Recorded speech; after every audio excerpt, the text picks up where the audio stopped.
It's 8 p.m. and here are our top stories in 90 seconds. The suspect was in the lobby at the time and confronted the victim about owing money. Shocking new details in the case of a deadly shooting at a Boulder County retirement home. At that point, the suspect displayed a firearm and shot the victim.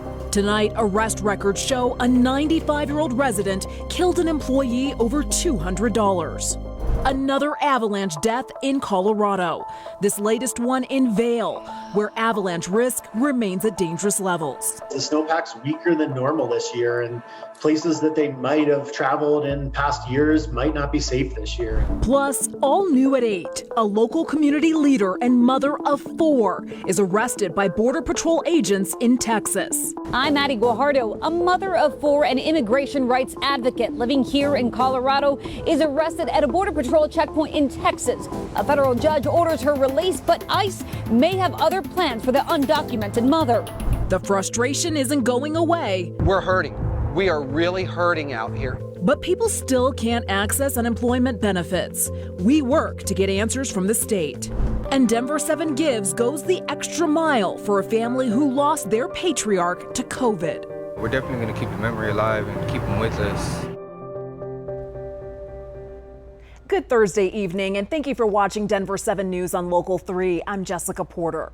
We start with breaking news tonight. Colorado Avalanche games are now postponed through next Thursday. The NHL says it is a result of players entering the league's COVID protocol. The team's training facilities have been closed effective immediately and will remain closed until further notice. The team's game against the Minnesota Wild was already canceled tonight because of Wild players being on the COVID protocol list. Now to our top story. New arrest reports were released within the past 3 hours, revealing more details into what led 95-year-old Oki Payne to shoot and kill an employee at Legacy Assisted Living Facility.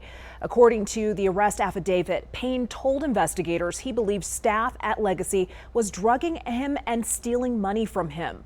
Payne says he approached employee Ricardo Medina Rojas early Tuesday morning and asked where his $200 was. Payne says Ricardo mumbled something, and that's when he pointed a gun at Ricardo's head and shot him. Officers say Payne was not allowed to have a gun, but somehow he had it. They say he was coherent and alert during the interview. In a press conference yesterday, police say Payne pointed the gun at other employees trying to help. 2 other people within the facility came to render aid after the shooting occurred, and he pointed the firearm at them also. They then turned around and he went to his room. Tonight, Legacy released a statement about Ricardo Medina Rojas. They say, quote, he was a dedicated, hardworking, and caring employee. A memorial of candles and flowers has been steadily growing today as staff and residents pay their respects. A GoFundMe page has also been set up for Ricardo's family. Oki Payne will be in court tomorrow. Avalanche risk is dangerously high right now in the Central Mountains and along the I-70 corridor.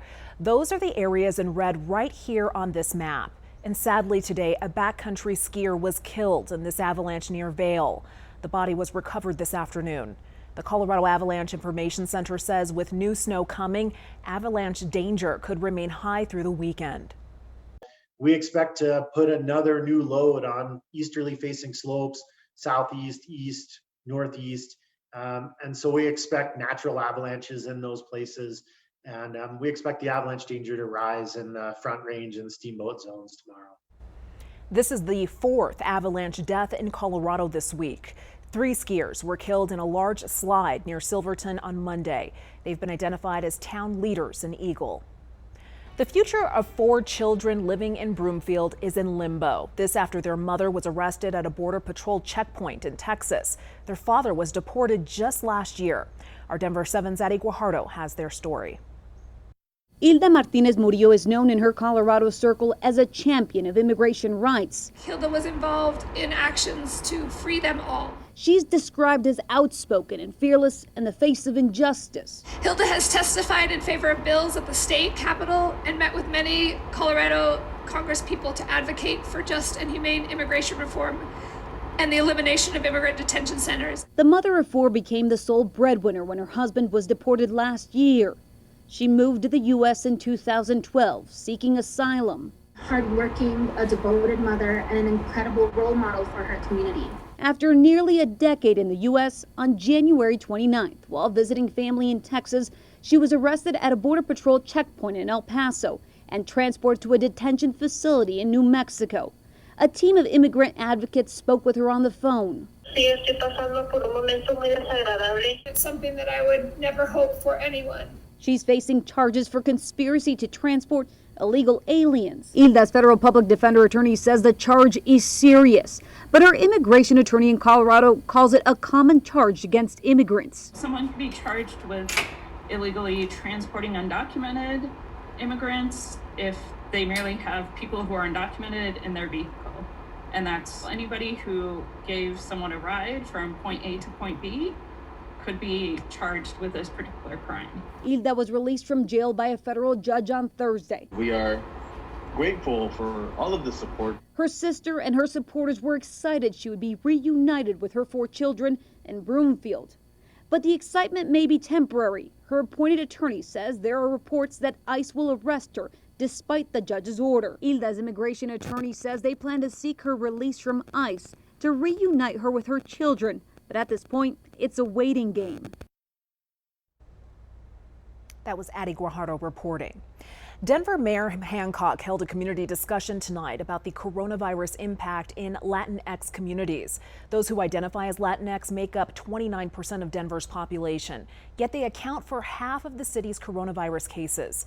As far as the vaccine goes, only 8% of the eligible Latinx community received their first dose. Dr. Carlos Franco, a physician and associate professor of medicine, says communities of color can help reduce social inequalities by taking the vaccine. Latino community, I think what we need to inform, and I would like to inform everyone that, you know, as a healthcare worker, as a physician, as a Latino physician, I believe in these vaccines. These vaccines are life-saving, they're safe. Mayor Hancock held a discussion about the vaccine in African American communities last month. He says he also plans to hold one with Asian American leaders as well. New tonight, the FDA will meet on February 26th to review the Johnson & Johnson COVID vaccine. This is an important vaccine because it requires just 1 shot.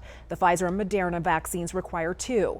The main question with this vaccine is who would receive it first if approved.